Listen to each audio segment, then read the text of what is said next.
A Q2 investigation into Montana's meth epidemic. Details that might surprise you, how drugs are getting to Montana and the strain it's putting on law enforcement across the state. Traffickers from Mexican drug cartels use our intricate highway system as a drug superhighway, and our communities fall victim. Q2's Andrea Lutz goes in depth and is standing by now with how law enforcement is trying to keep up. Andrea. Well, that's right. You might not realize it, but Montana's interstate highways act as a major corridor for drug traffickers. And tonight, we uncover the ways drugs are infiltrating into our communities, with traffickers targeting Billings as a hotspot for the demand.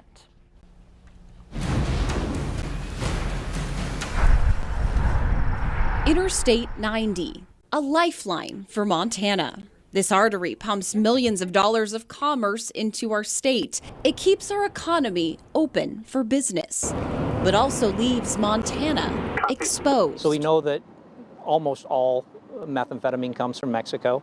Almost all of our heroin comes across the southern border from Mexico. And directly from Mexican drug cartels. They use our intricate highway system to get it here, forcing law enforcement to pay attention in a way they never have before. We can, at the very least, hurt them where it hurts the most. And that's by taking their product off the road, and that's by taking the criminal proceeds from the sale of that product off the road. In 2017, the Montana legislature funded a criminal interdiction team, 6 full-time troopers with specialized training in narcotics who conduct high volumes of traffic stops looking for criminal activity. Drugs are transported in cars, on bus lines, even in our mail. So getting it here is easier than you might think. Meth is ordered up locally from a drug supplier in Mexico. It's driven through a border crossing into a southern state. Then it can usually go one of 2 ways, from Arizona to Salt Lake City or Denver and directly into Billings, or from California along the west coast through Seattle, along Interstate 90 into Montana, where the distribution often ends, heads farther east, or goes north to Canada. On a brisk fall day, Montana High Patrol Trooper Darvin Mees sets out on shift. His goal for the day is simple: keep Montanans safe. On this day, he's checking speeds on Interstate 90 from Laurel to Lockwood. My responsibilities are those of any other trooper out here, being crashes, complaints, DUI, so forth. And if he's lucky, he might even take drugs off the streets. In addition, though, I have this tool that's used for drug interdiction. Trooper Mees works with Sayar, a drug tracking canine. 3 dogs. You'll notice that she will really get fired up. And she'll probably start barking, and she'll probably get loud. She knows something's going to happen, and she may or may not get out of the car. Trooper Mees and Sayar are often called upon weekly if an officer suspects drugs are in a car. This year they made over 60 drug seizures. Today, he's about to do one more. A mere 2 hours into his shift, Trooper Mees spots a car in Billings with a shattered windshield.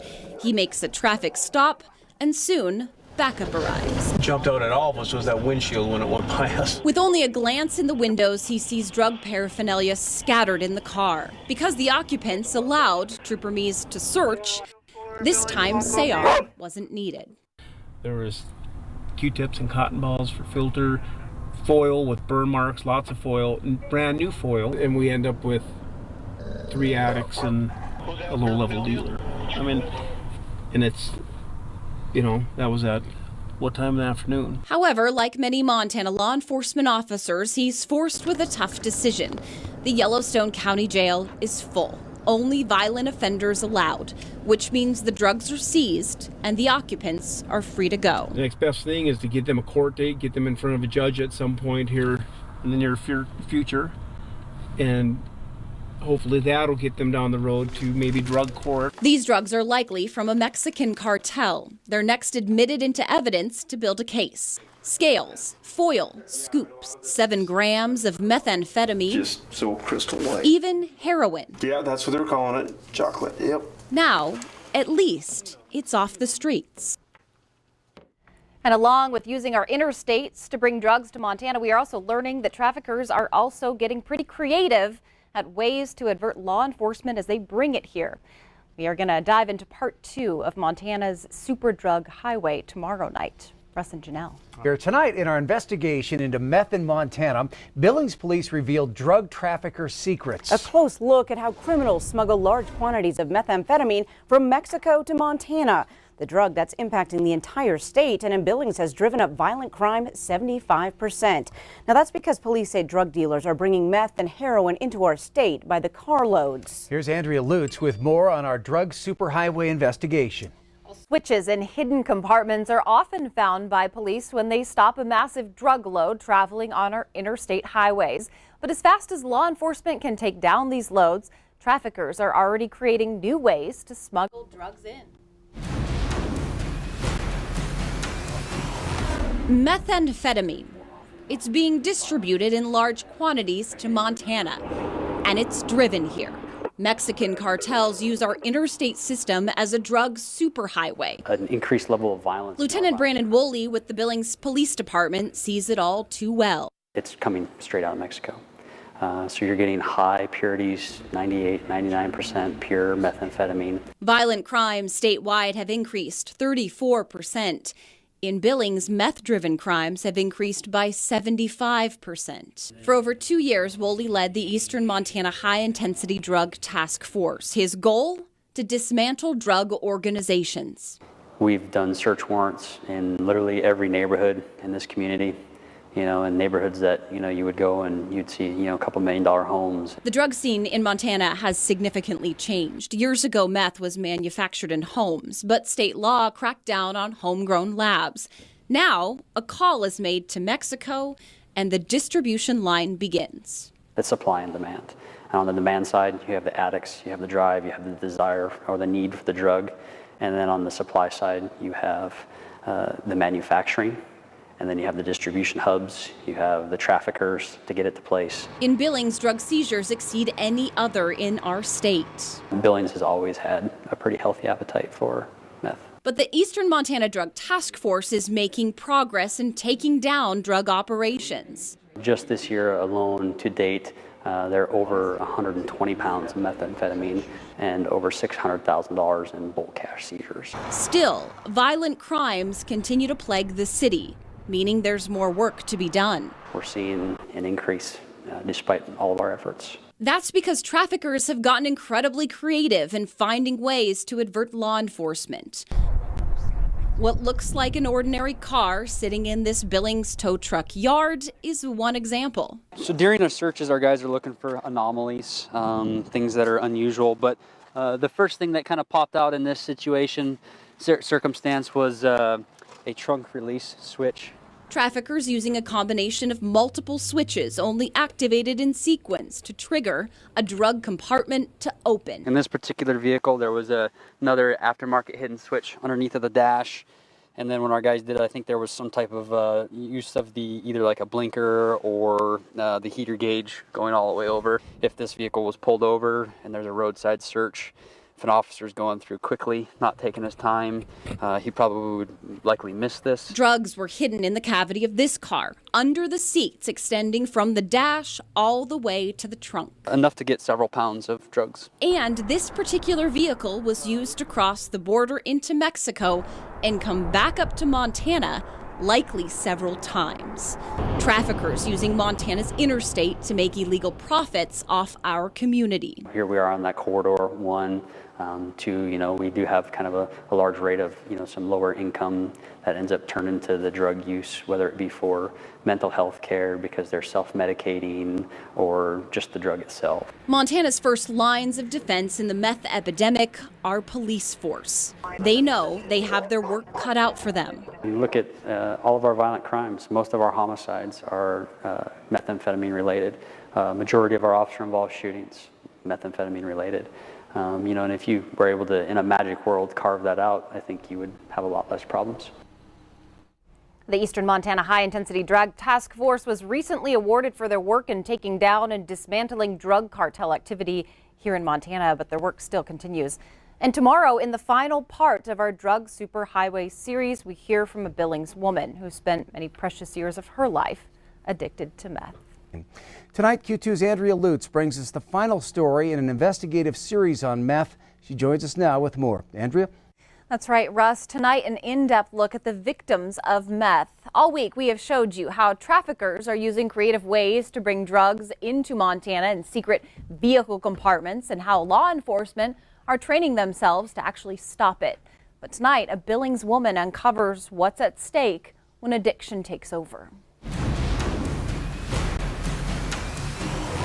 Meth. It's known as the devil's drug. The demand is high, the supply readily available. Drug traffickers directly linked to Mexican cartels drive our interstate system like a drug superhighway, bringing meth to Montana and putting people's lives at risk. We talk recovery. People like Mandy Nunez. It's like the best adrenaline rush you've ever had. She spent many precious years of her life addicted to meth. By the time she was in her late teens, how she used it changed. And then you have to steal to support your habit, and it just progresses from there. She was in and out of jail and court. She was in and out of psychiatric care. I ended up sitting my county time out in jail, and 2 weeks before I was due to get out, my husband fell off the rims and died. And that was a defining moment in my addiction. When meth takes control in someone's life, local, state, and federal partners work to take control back. Project Safe Neighborhoods is a federal initiative to help fight Montana's drug-driven, violent crimes. In Yellowstone County, through Project Safe Neighborhoods, 124 people have been charged federally for meth crimes. 346 pounds of meth has been seized, and 96 firearms have been taken off the streets. Kurt Alme is U.S. Attorney for the District of Montana. If a drug case comes across his desk, the penalties are stiff. If an individual is trafficking in more than 50 grams of meth, they're going to go away for a mandatory minimum of 10 years in prison. Lieutenant Brandon Woolley explains why people are drawn to meth. Some people end up getting into selling drugs because they just need to do it to support their habit, or they find out that the money's easy, and they'll tell you that meth is the devil's drug, and it's taken everything from them, and they wouldn't wish it on anybody else. But for Mandy, there came a point where she did wish for penalties. I knew there was nothing left in that life for me but prison sentence or a casket, and I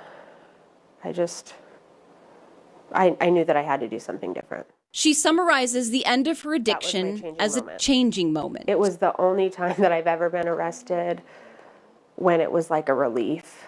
It was like, I don't have to do this anymore. Like, I knew jail wasn't going to be fun. It never is. Mandy spent 9 months of her recovery here at the Yellowstone County Detention Facility. She detoxed, but said she finally had to choose to change. I didn't have anybody call. I didn't call anybody when I got to jail, like not my mom, nobody. And it really hit me that I had sacrificed every relationship I had ever had with another human being for drugs. Her changing moment changed everything. I've gotten married to another person in recovery who's good and treats me well. I have a house, I pay rent, it's paid on time, it's usually early. She takes what she knows about recovery and puts it to use at Rimrock Foundation in Billings. Mandy works as a rehabilitation technician supervisor, helping others through the painful effects of addiction. When the pain and fear of change becomes less than the pain and fear of staying the same, people become ready. But until that happens, they do what they know. They do what they're used to. Rimrock Foundation in Billings is Montana's largest addiction treatment center. That facility does face its limits in space and in funding, which brings about another element in the fight against meth in Montana: treatment, and having enough of the community resources to do that. Russ.